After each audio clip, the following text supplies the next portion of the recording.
안녕하십니까. 춘천에서 전해드리겠습니다. 강원도의 누적 확진자 수가 15,000명을 넘어섰습니다. 홍천에서는 한 요양원에서 13명이 확진 판정을 받는 등 22명이 추가됐고, 양구에서도 군부대에서 확진자가 속출하면서 35명이 확진 판정을 받았습니다.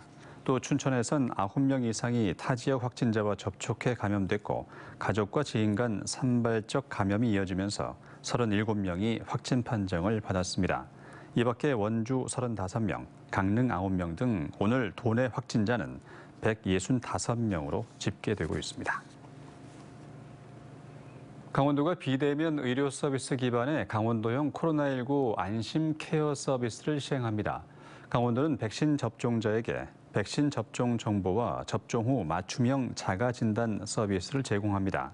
또 재택 치료자에게는 심전계 기기를 제공해 의료진이 건강 신호를 실시간 모니터링합니다.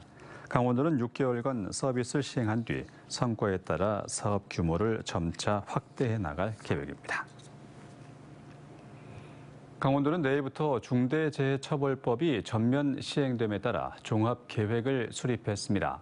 중대산업재해 분야는 근로자의 보건 안전 확보를 위해 유해 위험 요인을 개선하고 인력시설 장비를 구비하도록 했습니다. 중대시민재해 분야는 공중이용시설 안전계획 수립과 시설물 점검 결과 조치, 업무 수행에 필요한 인력 확보 등 7가지 의무를 이행하도록 했습니다. 이번 종합계획은 강원도가 직접 관리하는 사업장과 공중이용시설뿐 아니라 강원도가 발주하는 50억 원 이상 건설공사 27건 등이 적용 대상입니다. 강원도가 메타버스 산업 활성화를 추진합니다. 강원도는 글로벌 메타버스 산업 중심지로 육성하기 위해 강릉 올림픽 파크를 메타버스 산업 융복합 클러스터로 조성하는 등 강원 메타버스 산업 활성화 기본 계획 수립을 위한 용역에 착수했습니다. 또 디지털 헬스케어, 액화 수소 산업, 이모빌리티 등 전략 산업을 메타버스 기술과 융합해서 미래 핵심 동력으로 삼는다는 계획입니다. 최근 4년간 설 연휴 동안 강원도에서 발생한 화재가 130건이 넘는 것으로 나타났습니다. 강원도 소방본부에 따르면 2018년부터 지난해까지 설 연휴 기간 강원도에서 발생한 화재는 136건으로 하루 평균 7건에 달했고, 화재 원인으로 부주의가 58%로 과반 이상을 차지했습니다. 소방본부는 설 연휴 화재 예방을 위해 오는 28일부터 소방력 만여 명을 투입해 설 연휴 특별 경계 근무에 돌입하겠다고 밝혔습니다. 더불어민주당 강청룡 춘천갑 공동선대위원장이 춘천시를 강하고 새롭게 바꾸겠다며 춘천시장 선거 출마를 공식 선언했습니다.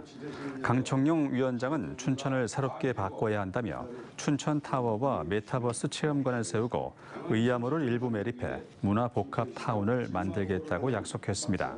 또 시민들과 소통해 하수처리장을 이전하고 캠프페이지에 대형 지하주차장을 건설하겠다고 공약했습니다. 강원도청 신축에 대해선 캠프페이지는 비좁다며 신부국 강원 농업기술원 자리가 적합하다고 밝혔습니다. 국민의당 안철수 대선 후보가 설 명절 이후에 강원도를 찾아 도민들의 지지를 호소할 예정입니다.